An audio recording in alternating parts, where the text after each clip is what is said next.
அல்ஹம்துலில்லாஹ் அஷ்ஹது அல்லா இலாஹா இல்லல்லாஹ் வஹதஹு லா ஷரீக்க லஹு. அல்லாஹ்வோட மாபெரும் கிருபையால் நம்ம வணக்கத்துக்குரியவர் அல்லாஹ் மட்டும்தான் அப்படின்னு நம்ம நம்பிக்கை கொண்டிருக்கோம். இது அல்லாஹ் நம்ம மேல் புரிஞ்ச மாபெரும் கருணையாக இருக்குது. இப்படிப்பட்ட அருள் கொடைக்கு நம்ம அல்லாஹ்க்கு அதிகமாக நன்றி செலுத்திப்போம். இன்ஷால்லா இன்னைக்கு நம்ம பார்க்க போகிற தலைப்பு டிஸ்ட்ராக்ஷன். இது நம்ம நிறைய வாட்டி பார்த்துருக்கோம். ஏன்னா இந்த இதுதான் இப்போ ஒரு மாடர்ன் சைத்தானோட டூலாக இருக்குது. நம்மளோட ஈமான் கொள்றதுலேருந்து தொழுகையிலேருந்து இதில் நம்மளை திருப்பறதுக்கு உள்ள நம்ம எதிரியான சைத்தான் இதை தான் ரொம்ப அல்லாவோட பாதையிலேருந்து திருப்பறதுக்கு ரொம்ப இந்த டிஸ்ட்ராக்ஷனை தான் கவனம் செலுத்துறதுல தான் ஒரு ஆயுதமாக வச்சுருக்கான் அப்படின்னு நம்ம பார்க்குறோம். ஏன்னா நம்மளோட வாழ்க்கையில் உலகம் முழுவதும் நிறைய சப்தம் இருக்குது, நாய்ஸ், எக்கச்சக்கமான நாய்ஸ். அல்லாவோட சவுண்டு அல்லாவோட வார்த்தை நம்மக்கிட்ட கேட்கறதுலேருந்து அதோட சேர்ந்து நிறைய சத்தம் கேட்டு அதை நம்ம அடைய முடியாமல் நம்ம டிஸ்ட்ராக்ஷன் ஆகிக்கிட்டே இருக்குது. சைத்தான் அந்த அளவுக்கு நம்மளை அல்லாவோட குரலோட சேர்ந்து மற்ற இதையும் சேர்த்து நம்மளுக்கு கொடுத்து நம்மளை கவனம் சிதற வைக்கிறான்.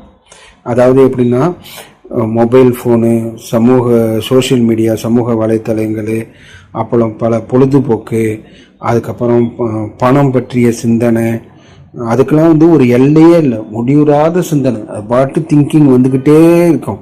இந்த உலக ரீதியில் மூலிகை தான். அதுக்கப்புறம் உலக வாழ்க்கையில் உள்ள போட்டி போடுறது, மற்றவங்கள போட்டி போடுறது, நம்ம வாழ்க்கையோட நோக்கத்தையே மறந்துட்டு இந்த உலக ரீதியில் மூழ்கிறது. அந்த அளவுக்கு உள்ள ஆயுதமாக தான் சைத்தான் நம்மளை சுற்றி இந்த மாதிரி உள்ள விஷயத்த நம்ம வச்சுருக்கோம். ஏன்னா நம்ம நம்ம எக்ஸாம்பிள் நம்மளை நாமளே சோதித்து பார்த்துக்கலாம். ஒரு தொழுகையில் நம்ம நிற்கிறோம், நம்மளோட சிந்தனை, நம்ம உடம்பு தான் இங்கே தொழுகையில் நிற்கிது. அந்த ஒரு 3 நிமிஷம், ஒரு 5 நிமிஷம் ஒரு தொழுகையில் எத்தனை சிந்தனை, அல்லாவை நினைவு கூறுறதுக்காக, அல்லாவோட தொடர்பு தொழுறதுக்காக. அதுதான் சலாத்துனாலே தொடர்புன்னு அர்த்தம் அரபியில். அப்படிப்பட்ட சலாத், அல்லாவோட நம்ம தொடர்பு கூட போகிறோம், அல்லாஹ்கிட்ட நம்ம பேச போகிறோம். அப்படிப்பட்ட இதில் நம்மளுக்கு எவ்வளோ சிந்தனை. ஒரு குறைஞ்ச நேரம் நம்ம அந்த தொழுகையில் கூட நம்மளுக்கு எக்கச்சக்கமான சிந்தனை வருது. மாறி மாறி சப்ஜெக்ட் மாறி மாறி வருது. அந்த அளவுக்கு நம்ம ஆன்மாவை நம்ம டிஸ்ட்ராக்ஷன், கவனம் செலுத்துறது மூலிமா நம்ம வீணாக்கி வச்சுருக்கோம் அப்படின்னு பார்க்குறோம். அதுக்கப்புறம் குரான்லேருந்து திசை திருப்புறது. குரானோட திசை திருப்புறது எப்படின்னு போனால், நம்ம முன்னாடி நம்ம ஆரம்பத்தில் பேசின மாதிரி தான் அல்லாஹ் நம்மக்கிட்ட பேசுறது குரான். அப்படிப்பட்ட குரானோட சேர்த்து டிஸ்ட்ராக்ஷனாக மற்ற எல்லா செய்தியும் கொண்டு வருது. இப்போ உதாரணத்துக்கு அல்லாஹ் நம்மளுக்கு ஒரு கட்டளை இட்டிருக்காங்க. அந்த அதை நம்ம குரானை மட்டும் நம்ம பார்க்கும்போது அந்த கட்டளை நம்மளுக்கு தெளிவாக எந்தவித டிஸ்டர்பன்ஸும் இல்லாமல் நம்மளுக்கு கிளியராக புரியுது. ஃபார் எக்ஸாம்பிள், ஷஹாதத்து என்னன்னு கேட்டால் நம்ம ஃபுல்லாக கிளியராக சொல்லுவோம். சூரா 3 வசனம் 18 அடிப்படையில் நம்பிக்கையாளர்களோட ஷஹாதத்து அஷ்ஹது அல்லா இலாஹா இல்லல்லாஹ் தான் அப்படின்னு நம்மளுக்கு கிளியராக புரியுது. அதோடு சேர்த்து நிறைய டிஸ்ட்ராக்ஷனை கொண்டு வந்துவிட்டா அந்த டிஸ்ட்ராக்ஷனை நம்ம செவியாக இருக்கும் போது, இதே மற்ற பொதுவாக உள்ள ஒரு பாரம்பரியமாக சும்மா வாயு வழியில் முஸ்லீம்னு சொல்லியிருக்கோம் கேட்கும் போது, ஒவ்வொரு ஆளும் ஒவ்வொரு டைப்பு சகாதத்து சொல்கிறாங்க. ஒவ்வொரு குரூப்புக்கிட்ட கேட்கும் போதும் அவங்க ஒரு சகாதத்து சொல்கிறாங்க. ஷஹாதத்து சாட்சி சொல்கிறது, ப்ரொக்ளமேஷன் ஆஃப் ஃபைத் அப்படின்னு அல்லாஹ் அதை நம்ம டிக்ளேர் பண்ண சொல்லியிருக்காங்க. அப்படிப்பட்ட ஃபைத் டிக்ளரேஷனை அல்லாஹ் சொல்லாததை வேற எதை சொல்கிறாங்க. நம்ம ஒரு புரியத்துக்காக நம்ம சொல்லுவோம், மார்க்கத்தோட முதல் தூணு, அடிப்படை ஷஹாதத்து தான் அப்படின்னு. அப்படிப்பட்ட ஷஹாதத்தையே இந்த மாதிரி கவனம் செலுத்துறதுனால நம்ம தப்பாக்கி நிறைய பேர் பின்பற்றிக்கிட்டு இருக்காங்க அப்படின்னு உள்ளது நம்ம பார்க்குறோம். அதனால தொழுகையில் நம்ம கவனம் செலுத்துறதுனால ஒழுங்காக தொழுவும் இல்லை. மெயினாக ஷஹாதத்து அதை நம்ம சரியாக சொல்ல முடியல. அதேமாரி ஜக்காத்து, அல்லாஹ் ஜக்காத்து உங்களுக்கு என்னைக்கு வருமானம் வருதோ அன்னைக்குள்ள உங்களுக்குள்ள ஹக்கான அந்த ஜக்காத்தை கொடுத்துருங்க அப்படின்னு நம்மளுக்கு கிளியராக புரியுது. இன்னைக்கு எனக்கு சம்பளம் வந்துச்சுன்னா, இன்னைக்கு எனக்கு வருமானம் வந்துச்சுன்னா அதுக்குள்ள ஜக்காத்தை எடுத்து கொடுத்துணுன்னு எனக்கு கிளியராக புரியுது. இதே இது நம்ம முன்னாடி எல்லாத்தையும் கேட்டுக்கிட்டு இருந்தோம். யார் எந்த மேடை போட்டு ஒரு மார்க் அறிஞர் பேசினானோ அதை மார்க் ஆதாரம்னு எடுத்துக்கிட்டு இருந்தோம்.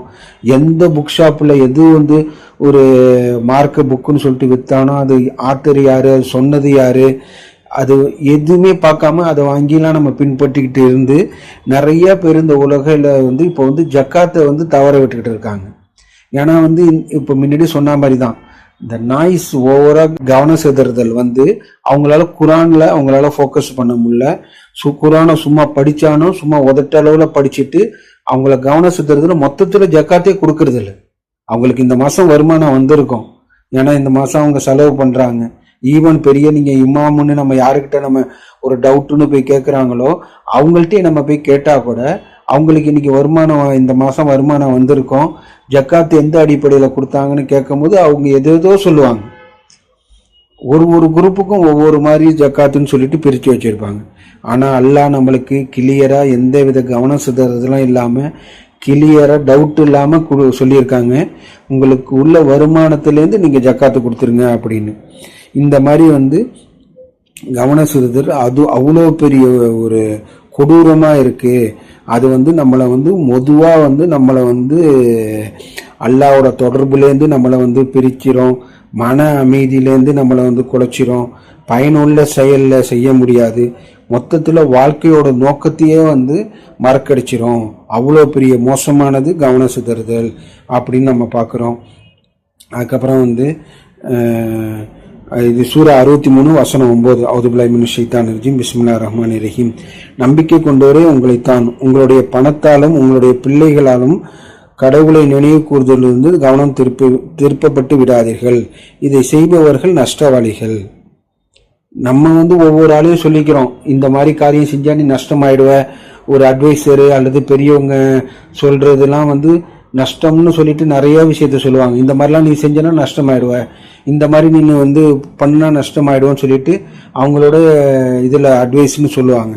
ஆனால் அல்லாஹ் சொல்ற அட்வைஸ் என்னன்னா வந்து பணத்தாலும் பிள்ளைகளாலையும் திசை திருப்பி விடாதுங்க. எதுலேருந்து திசை திருப்பி விடாதுங்கன்னா அல்லாவை நினைவு கூறுவதிலிருந்து. இப்படி செஞ்சோங்கன்னா நீங்க நஷ்டவாளிகள் அப்படின்னு சொல்றாங்க. நம்ம லாபம்னு நினைச்சுக்கிட்டு ஒரு காரியத்தை செய்யறோம், ஆனா அல்லாஹ் சொல்றது அந்த காரியம் வந்து உங்களுக்கு நஷ்டம். அல்லாவை நினைவு கூறுவதிலேருந்து உங்களுக்கு ஒரு காரியம் நீங்க இம்பார்ட்டன்ஸ் கொடுத்து அதை கவன சிதறதில் பண்ணாங்கன்னா வந்து அது வந்து நஷ்டம் அப்படின்னு சொல்லிட்டு அல்லாஹ் சொல்லியிருக்காங்க. ஆனால் வந்து நம்ம வந்து இந்த வசனத்திலேருந்து நம்ம கற்றுக்கொள்வது என்னன்னா, செல்வமும் குடும்பமும் ஒரு நல்ல விஷயம் கூட வந்து அல்லாவை மறக்கடிக்கிற அளவுக்கு போயிடுச்சுன்னா அது ஆபத்தாகிவிடும். புள்ள எவ்வளோ பெரிய அருள் கூட நம்மளுக்கு வந்து அல்லாஹ் நம்மளுக்கு கொடுத்த பிள்ளைகள், குடும்பம், பணம், செல்வம் இதெல்லாம் எவ்வளோ பெரிய அருள் கூட. அப்படிப்பட்ட அருள் கொடியே நம்மளுக்கு ஆபத்தாகிற அளவுக்கு இந்த டிஸ்ட்ராக்ஷன் கவன சிதறுதல் ஆகிடக்கூடாது, அதுக்கு நம்ம போய் மூழ்கிடக்கூடாது. அல்லாஹ் நம்ம இந்த வசனத்தை நம்ம நிறையா வாட்டி சொல்லியிருக்கோம். Seek God's kingship over you and everything will follow. நம்ம இம்பார்ட்டன்ஸ் நம்ம அல்லாஹ் கிட்ட கொடுக்கும் போது எல்லாமே நம்மளை தேடி வருது. ஆனா நம்மளுக்கு வாழ்வாதாரம் கொடுக்கறது அல்லாஹ் தான், நம்மளுக்கு ரிசுக்கு அளிக்கிறது அல்லாஹ் தான், நம்மளுக்கு ஆரோக்கியம் கொடுக்கறது, பாதுகாப்பு கொடுக்கறது எல்லாமே அல்லாஹ் தான். நம்ம வந்து ஒரு பணத்தாலோ பிள்ளைகளாலேயோ வந்து இது எல்லாத்தையும் வாங்கிட முடியாது. அப்படி நிறைய எக்ஸாம்பிள் பார்த்துருக்கோம். நம்ம வந்து பணத்தை வேணா சம்பாரிச்சிடலாம், அதில் உள்ள நிம்மதி அதுக்குள்ள இதெல்லாம் வந்து அல்லாஹ் தான் கொடுக்கணும். அதே மாதிரி நிறைய எக்ஸாம்பிள் சொல்லியிருக்கோம். நம்ம பணத்தை கொடுத்து மருந்து வேணால் வாங்கிக்கலாம், மெடிசின் நம்ம வகை வகையாக காஸ்ட்லியான மெடிசின் வேணால் வாங்கிக்கலாம், ஆனால் அதில் குணப்படுத்துறது அல்லாஹ் தான் அப்படின்னு. அதனால் வந்து நம்ம இந்த அல்லாவை நினைவு கூறுவதிலேருந்து இதுக்கு இம்பார்ட்டன்ஸ் கொடுத்துட்டோன்னா வந்து நஷ்டவாளிகள் அப்படின்னு அல்லாஹ் வந்து நம்மளுக்கு எச்சரிச்சிருக்காங்க. அப்படிப்பட்ட கவன சிதறதுலேருந்து நம்ம விலகி இருப்போம். அடுத்தது வந்து இப்போ கவன சிதறதுன்னா சைத்தான் வந்து ரொம்ப ஈஸியாக்கிட்டான். நம்ம கவன சிதறல் கையிலேயே கொண்டு வந்துட்டான். ஒரு மொபைல் தான் வந்து நம்ம இப்போ உள்ள இதில் வந்து பெரிய கவன சிதறதலாக இருக்குது. நம்ம முன்னாடி உள்ளதோட பார்க்கும்போது இப்போ இந்த ஸ்மார்ட் மொபைல் வந்த பிறகு நம்ம டோட்டலாக மறந்துடுறோம். தொழுகையில் மறந்துடுறது, அதுக்கப்புறம் வந்து ஒரு குடும்பத்தோட பண்ணுறது மறந்துடுது. இப்போ குடும்பத்தில் ஒரு லீவ் நாளெல்லாம் பார்க்கும்போது ஒவ்வொரு மூலையிலையும் ஒரு அத்தா ஒரு இடத்துல உட்காந்து மொபைல் பார்க்குறாங்க, அம்மா ஒரு இடத்துல உட்காந்து மொபைல் பார்க்குறாங்க, பிள்ளைங்கள் ஒரு இடத்துல உட்காந்து மொபைல் பார்க்குறாங்க. அவங்களுக்குள்ள வந்து அந்த இதே இல்லை, இது அந்த பிணைப்பே இல்லை. அப்போ உள்ள பிணைப்பு அவங்களுக்குள்ள ஒரு பாசம் பரிமாறிக்கிறது, அறிவுரை சொல்லிக்கிறது, அல்லாவோட விஷயத்தை நினைவு கூறுறது, இந்த விஷயம் எதுவுமே இல்லாமல் ஜஸ்ட் வந்து ஒரு மொபைல்லையே வந்து போயிடுது. அந்த அளவுக்கு சைத்தான் வந்து கவன சிதறுதலை வந்து ரொம்ப ஈஸியாக்கி நம்மளுக்கு கொடுத்துருக்கான். ஏன்னா கவன சிதறுதலில் வந்து நம்மளோட ஈமானை வந்து பலவீனப்படுத்துது அப்படின்னு உள்ளது பார்க்குறோம். அவ்வளோ பெரிய ஆபத்தானதாக இருக்குது அப்படின்னு நம்ம பார்க்குறோம். சூரா 58 வசனம் 19, அவுது பில்லாஹி மினஷ் ஷைத்தானிர் ரஜீம் பிஸ்மில்லாஹிர் ரஹ்மானிர் ரஹீம். இப்படிப்பட்டவங்களை வந்து சொல்கிறாங்க, அல்லாஹ் சொல்லி காமிக்கிறாங்க. சைத்தான் அவர்களை கையகப்படுத்தி கொண்டான், மேலும் அவர்கள் தூது செய்தியை அவர்கள் அலட்சியப்படுத்துமாறு விட்டுவிட்டான். இவர்கள்தான் சைத்தானின் கட்சியினர். நிச்சயமாக சைத்தானின் கட்சியினர் தான் நஷ்டவாளிங்க. சைத்தான் வந்து அவங்கள வந்து கவன சிதறுதலில் கொண்டு போயிட்டான். அல்லாவோட வசனங்களை வந்து அலட்சியப்படுத்துகிற மாதிரி செஞ்சிட்டான் அப்படின்னு சொல்லிட்டு இந்த வசனத்துலையும் இவங்க தான் நஷ்டவாளிகள் அப்படின்னு. ஒரு நஷ்டம்னா நம்மளுக்கு என்னன்னு தெரியும், நம்ம எல்லாரும் அனுபவிச்சிருப்போம். நம்ம எல்லாத்தையும் நம்ம முதல்ல போடுவோம், நம்மளோட உழைப்பை போடுவோம், நம்மளோட நேரத்தை போடுவோம், நம்ம அதுக்காக நம்ம வந்து ஃபுல்லாக டெடிகேட் பண்ணி அதுக்குள்ளே வேலை பார்ப்போம். அந்த வேலை பல வருஷம், பல மாதங்கள், பல நாட்கள் அந்த மாதிரி வந்து ஒரு வேலையை பார்ப்போம். அப்படிப்பட்ட வேலையில் பலன் இல்லாமல் நஷ்டமாகும். அதுதான் வந்து நஷ்டம்னு நம்ம அனுபவிச்சிருக்கோம். அந்த மாதிரி உள்ள நஷ்டமாயிடும். நீங்கள் வாழ்கிறங்க, நீங்கள் உழைக்கிறங்க, நீங்கள் வேலைக்கு போகிறங்க, ஒரு வாழ்க்கை ஃபுல்லாக இப்படி இருக்கங்க. ஆனால் மொத்தத்தில் இந்த மாதிரி இதுலேயே நீங்கள் தொடர்ந்து இருந்தாங்கன்னா நஷ்டம்னு அப்படின்னு சொல்லிட்டு அல்லாஹ் பல வசனங்களை சொல்லியிருக்காங்க. அதனால் இந்த கவன சிதறுதல்னு உள்ள சும்மா நம்ம வந்து ஒரு லேசாக எடுத்துக்கிறது இல்லை. இப்போ சைத்தானோட நம்மளோட எதிரியான சைத்தான் வந்து அதில் தான் ரொம்ப இதாக இருக்கான். குரான்லேருந்து ஹதீஸை கொண்டு வந்து கவன சிதறுதல் வச்சிடுறான். அதுக்கப்புறம் மற்ற அல்லாவை நினைவு கூறுறதுலேருந்து இந்த மாதிரி இந்த மாடர்ன் இந்த ஸ்மார்ட் மொபைலை கொடுத்து கவன சிதற வச்சிடறான். நம்மளை வந்து நஷ்டம் அடைகிறது தான் சைத்தானோட ஒரே நோக்கமாக இருக்குது. அப்படிப்பட்ட நஷ்டம் வந்து அல்லாஹ் வந்து இதில் சொல்லியிருக்காங்க. இந்த மாதிரி அல்லாவை நினைவு கூறுதலேருந்து அவங்க திசை திருப்பிட்டான் அப்படின்னு நம்ம பார்க்குறோம். அல்லாவோட வசனத்தில் எப்படி நினைவு கூறுறோம், எப்படி நம்ம திசை திருப்பி இருக்கோம் அப்படின்னு. ஒரு குரான் வசனம்லாம் வந்து நம்ம செய்கிறது அந்த குரானில் வசனத்தில் இருக்க அந்த அல்லது குரான் வசனம் படி நம்ம செய்கிறோமா அப்படின்னு நம்ம டெஸ்ட் பண்ணி பார்த்தாலே நிறையா கொஸ்டினுக்கு ஒரு ஷாக்கிங்கான ஆன்சராக இருக்குது. நம்ம முன்னாடி சொன்ன மாதிரி தான் நம்ம ஷஹாதத்து, நம்ம தொழுகை, நம்மளோட ஈவன் இப்போ நம்ம ஹஜ்ஜி காலமாக இருக்கனால நம்மளோட ஹஜ்ஜி, அதுக்கப்புறம் நம்மளோட ஜக்காத்து எல்லாமே குரான் படி இருக்கான்னு கேட்டால் கண்டிப்பாக நிறைய ஷாக்கிங்கான ஆன்சராக இருக்குது. ஏன்னா டிஸ்ட்ராக்ஷன் வந்து பொறுமையாக வந்து ஒரு ஆளை வந்து காலி செய்யுது அப்படின்னு அந்த வசனத்தையும் எல்லாம் வந்து சொல்லியிருக்காங்க. காலப்போக்கில் அப்படின்னு ஒரு பொறுமையாக ஃபஸ்ட்டு டக்குன்னு ஒரே அடியாக வந்து அடிக்கிறது இல்லை, இன்ச் பை இன்ச்சா ஃபஸ்ட்டு வந்து நம்ம ஒரு ஜஸ்ட்டு நம்ம இது வந்து பார்ப்போம் அப்படின்னு தோணும். அதுக்கப்புறம் அதுலேயே கொஞ்சம் பழக்கம் கொஞ்ச நேரம் ஆகிட்டு அதுலேயே அடிக்ட் ஆகிற மாதிரி உள்ளது ஆகிடும். இது வந்து எல்லா டிஸ்ட்ராக்ஷனுக்கும் இது வந்து பொருந்தும்.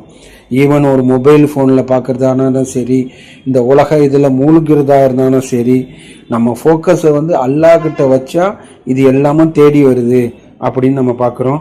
இன்ஷா அல்லாஹ் அதில் செஞ்ச பாவத்துக்கு பாவ மன்னிப்பு கேட்போம். தூபில்லாம் அல்ஹம்துலில்லாஹ் அஷ்ஹது அல்லா இலாஹா இல்லல்லாஹ் வஹதஹு லா ஷரீக லஹு. நம்ம கவன சிதறுதலை பற்றி பார்த்துக்கிட்டு இருக்கோம். கவன சிதறுதல் வந்து நம்ம தொழுகையே வந்து பாதிக்குது அப்படின்னு சொல்லிட்டு பார்க்குறோம். கவன சிதறுதலை வந்து நம்ம தொழுகையே பாதிக்குது அப்படின்னு சொல்லிட்டு நம்ம பார்த்துக்கிட்டு இருக்கோம். ஏன்னா வந்து பலர் வந்து தொழுகையில வந்து அவசரமாக வந்து தொழுதுறோம். சும்மா வந்து அந்த வசனத்துல எல்லாம் சொல்லியிருக்காங்கல்ல, அவுது பில்லாஹி மினஷ் ஷைத்தானிர் ரஜீம் பிஸ்மில்லாஹிர் ரஹ்மானிர் ரஹீம். அதாவது தொடர்பு தொழுகையை கடைப்பிடிப்பவர்களுக்கு கேடுதான் அப்படின்னு சொல்லிட்டு அவர்கள் தொழுகையை பற்றி முற்றிலும் கவனமற்றவர்களாக இருக்கின்றனர், அவர்கள் காட்டிக்கொள்ள மட்டுமே செய்கின்றனர் அப்படின்னு சொல்லிட்டு இந்த மாதிரி வந்து கவனம் இல்லாத தொழுகையை தொழுறவங்களுக்கு வந்து கேடுதான் அப்படின்னு சொல்லிட்டு அல்லாஹ் சொல்லியிருக்காங்க.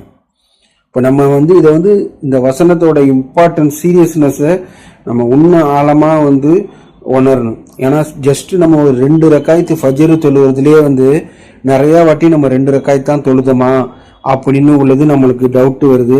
அந்த டவுட்டு வந்து அதை நம்ம லேசாக்கிக்கிறோம். லேசாக அதுக்கு வந்து நம்ம ஒரு தப்பாக தொழுதுட்டா கூட நம்ம வந்து அதுக்கு ஒரு இறைஞ்சி அல்லாஹ்கிட்ட பாவம் மன்னிப்பு கேட்காம ஜஸ்ட் வந்து அதை நம்ம கடந்து போயிடுறோம். இப்படிப்பட்ட ஒரு கவனம் இல்லாமல் தொழுறவங்களுக்கு அல்லாஹ் கேடுதான் அப்படின்னு சொல்லிட்டு சொல்லியிருக்காங்க. ஏன்னா வந்து நம்பிக்கையாளர்கள் எப்படி இருப்பாங்கன்னா வந்து 23வது சூறால அல்லாஹ் சொல்லியிருக்காங்க, நம்பிக்கையாளர்கள் தான் வந்து வெற்றி பெற்றவங்க, அவங்க தொழுகையில வந்து பயபக்தியோடு இருப்பாங்க, கவனத்தோடு இருப்பாங்க அப்படின்னு. முன்னாடி வந்து ஃபுல்லா நஷ்டமாகறவங்க கவன சிதறலை பற்றி சொல்லவங்களை பற்றி சொல்லும் போது அல்லாஹ் வந்து இவங்க நஷ்டவாளிகள் அப்படின்னு பல வசனத்தை சொல்லியிருக்கிறத பார்த்துருக்கோம். அது தொழுகையில பக்தியோடு இருக்கிறவங்க வந்து வெற்றி பெற்றவங்க அப்படின்னு சொல்லிட்டு அல்லாஹ் வந்து அதுக்கு ஆப்போசிட்டா ஒரு நல்ல ஒரு எக்ஸாம்பிளை சொல்றாங்க. அதாவது நம்ம தொழுகையில இருக்கும் போது நம்மளுக்கு எத்தனை சிந்தனை, 1-2 இல்லை, சப்ஜெக்டா தாண்டி மாறி அந்த ஒரு கொஞ்ச நேரம் தொழுகையில நம்மளுக்கு அவ்வளோ சிந்தனை வருது. இந்த சிந்தனைக்கு உள்ள இது என்னன்னா வந்து அல்லாஹ் அந்த வசனத்தையும் நம்ம படிப்போம். இந்த காலப்போக்கில் சைத்தான் வந்து இன்ச்சு பை இன்ச்சா வந்து வழிக்கெடுத்து போவான். நம்ம மைண்டு வந்து அந்த அளவுக்கு வீக்கா இருக்கு.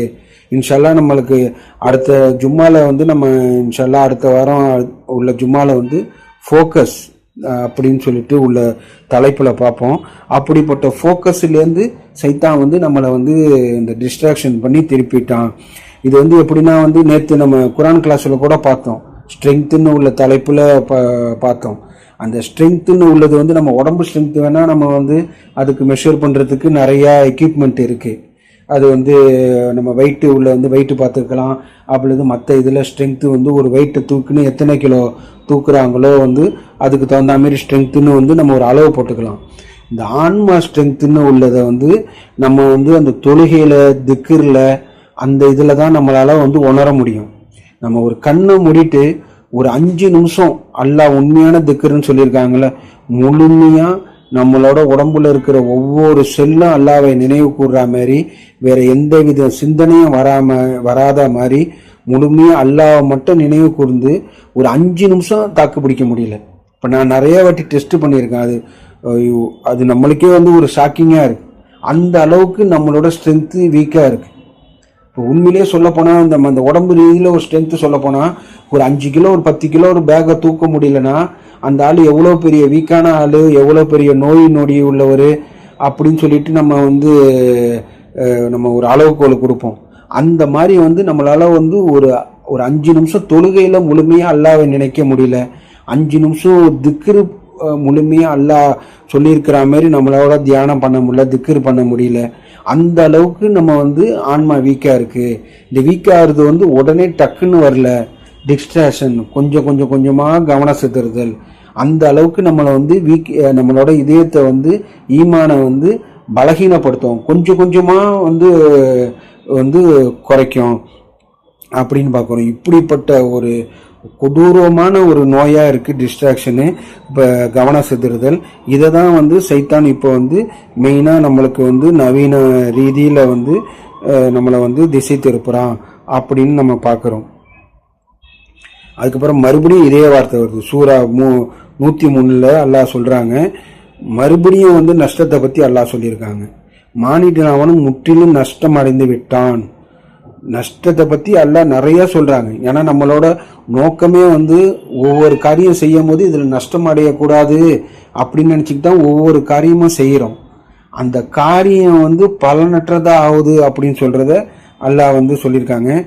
மறுபடியும் அந்த வசனத்தை படிக்கிறேன். மானிடனவனும் முற்றிலும் நஷ்டம் அடைந்து விட்டான். நம்பிக்கை கொண்டு நன்னறியான ஒரு வாழ்வு நடத்தி சத்தியத்தை ஆதரிக்குமாறு ஒருவரை தூண்டி கொண்டும் உறுதிப்பாட்டுடன் இருக்குமாறும் ஒருவரை தூண்டி கொண்டும் இருப்பவர்களை தவிர வீணான கவன செலவிட்டு ஒவ்வொரு மணி நேரமும் வாழ்க்கையில ஒரு பகுதியை நிரந்தரமாக நம்ம வந்து இழக்கிறோம் அப்படின்னு நம்ம பார்க்குறோம். ஏன்னா நேரம்ங்கிறது வந்து அல்லாஹ் நம்மளுக்கு கொடுத்த மாபெரும் பொக்கிஷம். இப்போ நேரத்தோட அருமை வந்து நம்மளுக்கு வந்து எப்போ தெரியும்னா, நம்ம மறுமையில் நம்மளுக்கு அல்ல உயிர் பிரியும் போது ஜஸ்ட் எனக்கு கொஞ்ச நேரம் கொடுங்க, நாங்கள் அந்த ஒரு நன்னறியான காரியங்களை செஞ்சுட்டு வந்துடுறேன், எனக்கு ஒரு மணி நேரம் கொஞ்சம் டைம் கொடுங்க அப்படின்னு சொல்லிட்டு அப்போதைக்கு நேரம் கிடைக்கும். இப்போ நேரம் கொட்டி கிடக்கு நம்மளுக்கு, நேரம் நம்மளுக்கு ஃபுல் நேரம் எல்லாம் ஃப்ரீடம் கொடுத்துருக்காங்க. நம்மளுக்கு நிறைய அல்லாஹ் நினைவு கூறத்துக்கு, அல்லாஹ் கிட்ட சஜிதால இருந்து பாவமன்னிப்பு கேட்கறதுக்கு நேரம் நம்மளுக்கு இருக்கு. அல்லாஹ் நம்மளுக்கு கொடுத்த அருள் கொடைக்கு நன்றி செலுத்துறதுக்கு ஏராளமான நேரம் எல்லாம் கொடுத்துருக்காங்க. அல்லாஹ்வை நினைவு கூறத்துக்கு ஏராளமான நேரம் கொடுத்துருக்காங்க. இப்படிப்பட்ட நேரத்திலேருந்து நம்மளை திசை திருப்புறதுக்கு தான் சைத்தான் அந்த ஆயுதத்தை, கவன சிதறதுன்னு உள்ள ஆயுதத்தை வச்சுக்கிட்டு சோசியல் மீடியாவில் மற்ற இதில் பொழுதுபோக்கு ஒரு வாழ்க்கையில் வேணுதான். ஆனால் நம்மளோட இதை நம்மளே ஆன்சர் பண்ணி பார்த்துக்கிட்டா பெரிய ஷாக்கிங்காக இருக்குது. இப்போ நம்மளுக்கு பார்க்கும்போது இப்போ நம்ம தூங்குறதெல்லாம் 1 மணி கிட்டத்தட்ட ஆயிடுது. அவ்வளோ நேரம் மொபைலை பார்க்கறது, மொபைலில் இது பண்ணுறது. நம்மளுக்கு அந்த மொபைல்லே அந்த ஒரு டைமர் இருக்குல்ல, நம்ம மொபைலில் நம்ம எவ்வளோ நேரம் யூஸ் பண்ணியிருக்கோன்னு நம்ம பார்க்கும் போது பெரிய ஷாக்கிங்காக இருக்குது. மணிக்கணக்கில் உட்காரோம். ஃபஸ்ட்டு ஆரம்பத்தில் நம்ம ஒரு யூடியூப்பில் நம்ம ஒரு வீடியோ பார்ப்போம், ஒரு 5 நிமிஷம் பார்ப்போம், 10 நிமிஷம் பார்ப்போம்னு சொல்லிட்டு போகிறது இப்போ மணிக்கணக்கில் ஆயிடுச்சு. 1 மணி நேரம், 2 மணி நேரம், அந்த மாதிரிலாம் ஒரு ஃபுல்லாக மூழ்கிடுற மாதிரி ஆயிருக்கு. அந்த மாதிரி உள்ளதெல்லாம் எவ்வளோ பெரிய ஆபத்துன்னு உள்ளது. அது நம்ம இன்ஷால்லா அந்த ஒரு ஜும்மா ப்ரிப்பேர் பண்ணி வச்சுருக்கோம். நம்ம இன்ஷால்லா அடுத்த இதில் நம்ம பார்ப்போம். அந்த ஃபோக்கஸ்ன்னு உள்ள இதில் அந்த மாதிரி உள்ளதில் ஹார்மோன், நம்மளுக்கு கெட்ட ஹார்மோன் சுரக்குது அந்த டிஸ்ட்ராக்ஷன்னால அப்படின்னு. அந்த கெட்ட ஹார்மோன் சுரக்கிறதுனால நம்மளுக்கு கவன சிதறுதல் ஆகுது.